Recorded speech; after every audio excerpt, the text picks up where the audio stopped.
प्रथम वार्षिक अष्टपहरी नामयज्ञ उपलक्षे कलश यात्रा ढेंकानाल रामेश्वरपुर ठारे प्रथम वर्ष अष्टपहरी उपलक्षे कलश यात्रा करा जायतला।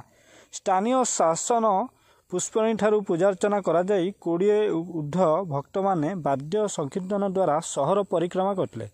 कुंजरे ठाकुर स्थापित करा जाई अखंड दीप और अधिवास पूजा आरंभ होता।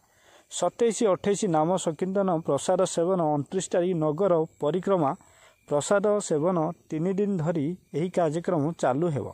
पूजक जगन्नाथ त्रिपाठी, कर्ता श्री विभास चंद्र पुहाण, सभापति संग्राम केसरी पाणी, संपादक संतोष कुमार साहू, मुख्य उद्योगता टिट्टू साहू, जगन साहू, गणनाथ साहू, बीरबर राउत, अशोक साहू, सुब्रत बेहेरा, लिपू, अजय नायक, सुब्रत महाकुट, प्रशांत राउत, संजीव सिंह और भक्त एवं कर्मकर्ता उपस्थित यही प्रथम वर्ष अष्टपहरी नामयज्ञ कलश यात्रा करा जायतला।